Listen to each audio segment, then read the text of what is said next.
El nacimiento de los Estados Unidos no es desde luego la declaración de independencia, ni siquiera el triunfo de la guerra en contra de Inglaterra.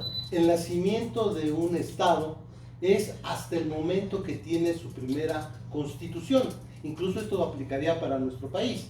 México no es independiente a partir de 1810, ni siquiera de 1821. Se crea el Estado mexicano propiamente, según la mayoría de los tratadistas, hasta 1824, que surge nuestra primera constitución. Lo mismo sucede con Estados Unidos. Vamos a ver entonces lo que se refiere a esta etapa. El principal antecedente de la constitución de los Estados Unidos de América es la Constitución de Virginia, inspirada desde luego en el pensamiento de Jefferson. Jefferson es el que propone y es aprobada el 12 de junio de 1776 y es muy importante porque es la primera constitución que establece una parte que tiene que ver con los derechos humanos. Este documento proclama que los hombres son por naturaleza libres e independientes. Y desde luego, pues este espíritu estaba sobre todo centrado en la idea de que el estado de Virginia era un estado soberano y que no era parte de otro estado. Y desde luego por las grandes diferencias que se dan entre los diferentes estados. Entonces, esto establece una serie de derechos fundamentales que ahora llamaríamos derechos humanos, como el derecho a la vida, a la libertad, a adquirir y poseer propiedades, fíjense, a la felicidad, ahora que está tan de moda hablar de esto, y a la seguridad. Habla desde luego de la democracia y el punto más trascendente es que consagra el principio de limitar al gobierno, establece la libertad religiosa y desde luego la soberanía de Virginia. El problema es que estos estados así aislados pues no podían funcionar. Entonces lo primero que se hizo fue una confederación. Pero la confederación implicaba que cada estado era independiente, tomaba sus decisiones, los actos de gobierno estaban en cada uno de los estados. La confederación era algo simbólico, no podía imponer reglas obligatorias, o sea, la confederación solamente regía a los estados, no tenía ningún poder sobre los individuos. La relación entre ciudadanos es con su propio estado, con constituciones locales. Había 13 constituciones, de las cuales 11 más o menos seguían el modelo de la de Jefferson en Virginia. Pero se vio que había inconvenientes para empezar hasta económicos, los impuestos que se establecían, la posibilidad de que pudiesen ser atacados si no tenían una fuerza, y sobre todo se vio que iba a crecer, que iban a aparecer nuevos territorios adicionales a los originales de las 13 excolonias, y por eso se vio la necesidad y se propuso el cambiar de confederación a federación. Una federación implica un solo sujeto de derechos internacional. Implica un estado, y si bien los estados son soberanos, libres en algunos aspectos, sí hay un poder federal que tiene una serie de elementos que hacen que sea superior a los estados. Esto pues dio lugar a una controversia que por un lado encabezaban, Jefferson ya no estaba en ese momento en lo que era ese territorio, había ido a sustituir a Benjamin Franklin como representante de las excolonias ante el gobierno francés, que había pues apoyado muchísimo la independencia. Entonces a este nuevo congreso, que inicialmente era el Congreso de la Confederación, se habló de la idea de revisar los artículos de la Confederación y se propuso la idea de la federación. Les digo, por un lado estaba el pensamiento de Hamilton, que podríamos decir era el republicano, que quería un Estado federal fuerte, y la de los que seguían las ideas de Jefferson, que querían que cada Estado mantuviese el mayor poder posible y que fuera lo mínimo el poder de la federación. En este contexto, una figura central y fundamental es Benjamin Franklin, porque fue un poco el equilibrio. O sea, entre esas dos corrientes tuvo la capacidad de negociar y llegar a acuerdos muy importantes.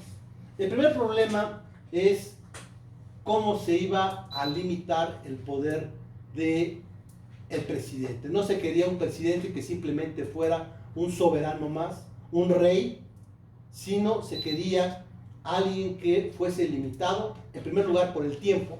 Se estableció un gobierno de 4 años, se estableció algo muy importante, un fuerte Congreso.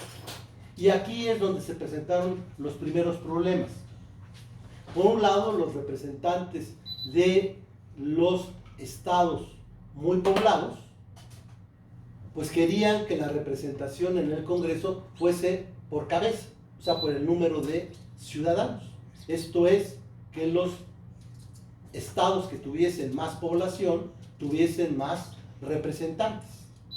Por el contrario, los estados con menos población decían no, todos somos igualmente soberanos, todos somos iguales, por lo tanto, la representación en el Congreso tiene que ser de tal manera que sea igualitaria entre los 13 estados.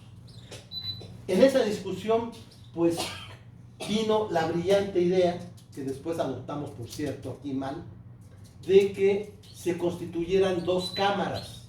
Una, que es la Cámara de Representantes o Cámara de Diputados, que iba a basarse fundamentalmente en la idea de que la representación está por la población. Esto es, los estados que tenían más habitantes también tenían más representantes en esa Cámara.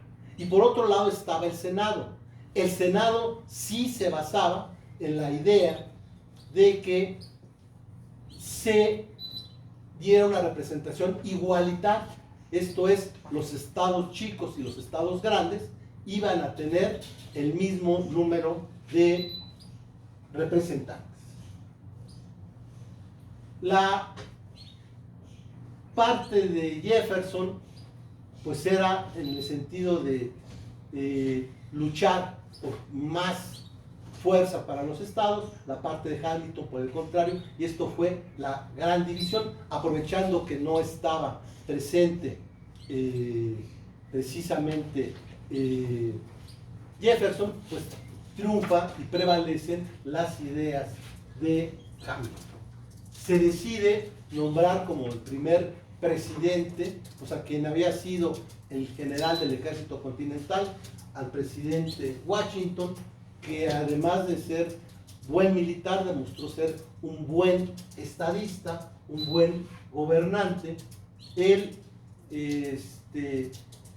tuvo la idea de aceptar una reelección, una única reelección, esto es 4 años más 4 años más, que es lo que en la práctica se da en los Estados Unidos, porque hay que señalar que la Constitución fue demasiado flexible. De hecho, una de las grandezas de la Constitución es que, pese a que es la Constitución más antigua del mundo, sigue vigente. ¿Por qué? Porque precisamente muchos de sus términos son vagos y precisamente quedó a la interpretación constitucional. De hecho, por ejemplo, las ideas de los defensores de los derechos humanos que no habían quedado plasmadas en la Constitución original, se plasman como las famosas enmiendas, que son parte fundamental actualmente de la Constitución. Bueno, Washington tiene una gran aportación, tanto en la guerra como en la paz. Por eso se le dijo el primero en la guerra, el primero en la paz, el primero en el corazón de sus conciudadanos. Él va a ser muy importante, sobre todo porque también va a tratar de decir: Estados Unidos no debe de meterse, es lo que se conoce como el legado de Washington, en los problemas de otros países. Y esto fue porque precisamente, si nosotros vemos las fechas, el año en que empieza el gobierno de Washington es 1789, o sea, el año en que inicia la Revolución Francesa. Le corresponde, y un poco pues los franceses monárquicos querían que pues Estados Unidos había sido benéfico con el apoyo que le había dado Luis XVI, pues que apoyaran ahora a Francia, pero Washington dijo pues no. ¿Por qué? Porque entre otras cosas estaba en esa deuda moral con la monarquía francesa, pero ideológicamente pues estaba con la revolución. Incluso Jefferson influyó mucho también en la Declaración de los Derechos del Hombre y del Ciudadano de la Revolución Francesa. Jefferson, el que estamos viendo ahorita, fue un papel fundamental también, y después de John Adams, que fue también uno de los que participa en la Declaración de Independencia. El gobierno de Adams también es un gobierno importante, es el segundo presidente. El tercero es Jefferson. Jefferson trata de que pues lo que había sido el gran avance para fortalecer a el gobierno federal sobre los gobiernos de los estados se limitara, se volviera a dar fuerza. Sin embargo, el propio Jefferson en la práctica no pudo, porque se dio cuenta que había un problema, y es que a partir de ese momento empieza la gran expansión de los Estados Unidos. Esta expansión pues implicó la ida al oeste, pero particularmente algo muy interesante.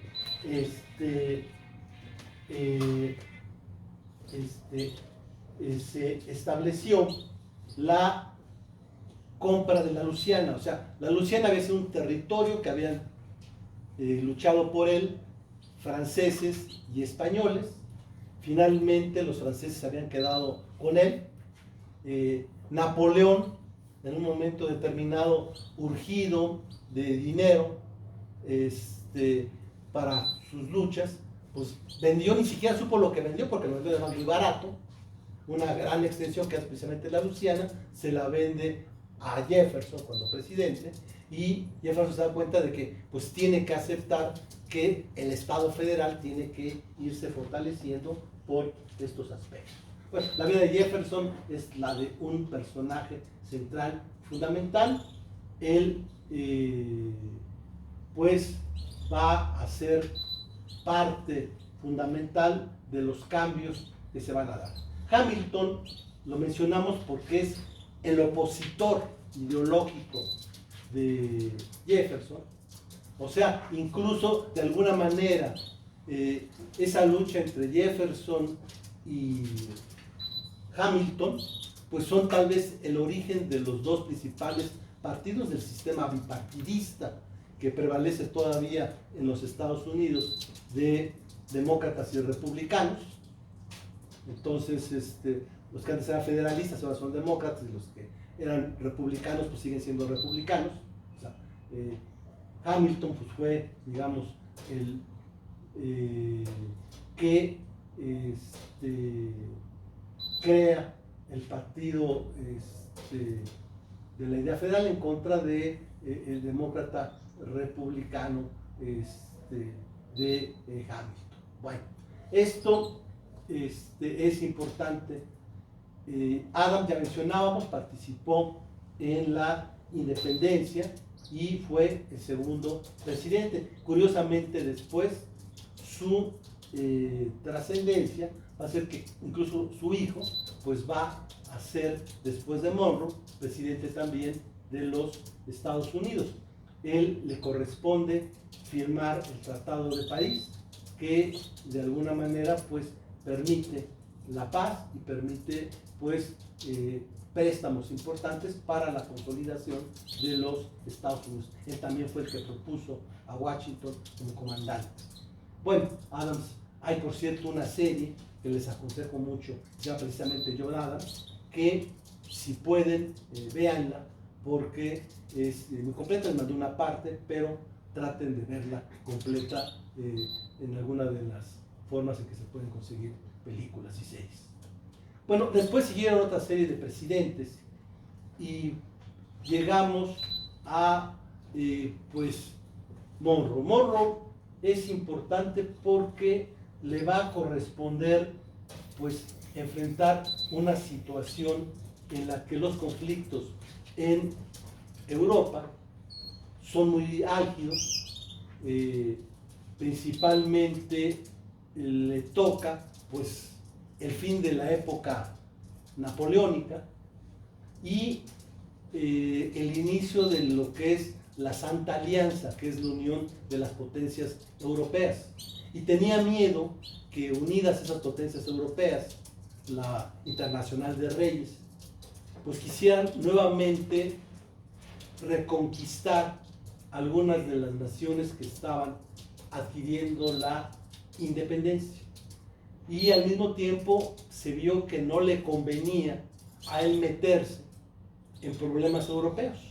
No tenía, por razones comerciales y políticas, pues lo mismo comerciaba y le iba bien ya con su ex madre patria, con Inglaterra, que con Francia, que con España. Entonces no tenía por qué meterse en los conflictos entre ellos. Esto dio lugar a una de las cosas que es fundamental en la política exterior norteamericana, la doctrina Monroe, que en realidad muchos dicen que fue precisamente el hijo de John Adams, que era su secretario y que después fue el presidente quien la hizo, pero pues, quien era el presidente finalmente quien la promulga es Monroe. Bueno, la idea que no solamente a veces quedamos con la frase simple de América para los americanos, en realidad lo que él decía es que Estados Unidos no se iba a meter en los asuntos europeos. O sea, Europa para los europeos, ustedes resuelvan sus problemas, Estados Unidos no va a involucrarse. De hecho, esa doctrina Monroe de no meterse en los asuntos europeos prácticamente la mantiene hasta la Primera Guerra Mundial. Pero la otra parte es, dice, nosotros no nos vamos a meter en los asuntos de los europeos, pero no queremos que los europeos se vengan a meter con nosotros. Este sí es uno de los personajes nefastos de la época de los gobernantes norteamericanos, por lo menos para México. Es Jean Polk. Desde su candidatura lo que propone pues es nada menos que Texas. Ahí el error en realidad hay que señalar que empieza por Iturbide, que permite que cuando es emperador esta parte de, que era incluso parte del estado de Coahuila, pues se empezara a poblar por norteamericanos. Los norteamericanos estaban creciendo, estaban expandiendo, estaba llegando una gran migración también a Estados Unidos, y entonces esto hacía que la población estadounidense quisiera más espacios, y muchos le dijeron, pues déjanos este territorio. Y Iturbide lo permitió. Y eso fue malo porque en un momento determinado había mucho más ciudadanos estadounidenses que mexicanos en Texas. Incluso esto lo advirtió claramente uno de los tres utópicos que vamos a ver después, Owen, que le dijo al gobierno mexicano, ya entonces el presidente Guadalupe Victoria, oye, mira, se está poblando muy mal Texas, esto va a provocar una guerra, la veía evidente. Es más, deja que mejor la colonicemos ingleses, que somos enemigos naturales de los estadounidenses, y de esta manera pues vamos a ser leales al gobierno mexicano. Pero Guadalupe Victoria impuso una condición que Owen no aceptó, que es la obligatoriedad del catolicismo. Entonces aquí la idea que había triunfado en Estados Unidos y en muchos otros lugares era de libertad de cultos, en el caso de Owen era ateo, así que por eso fue que no se hizo, y sí, claro, vino esta pérdida del territorio, vino la guerra, una de las guerras más injustas, más mal hecha, y el resultado fue que no solamente se quedaron con Texas, sino, como sabemos, que prácticamente la mitad del territorio nacional, incluso todavía en el gobierno norteamericano, en el Senado norteamericano, hubo quienes propusieron, ya que está México totalmente derrotado y sumiso, pues una vez quedemos con todo el territorio mexicano, pero se dieron cuenta que eso iba a ser todavía más complicado. Y por eso pues, nos dejaron el pedazo de México que ahora tenemos.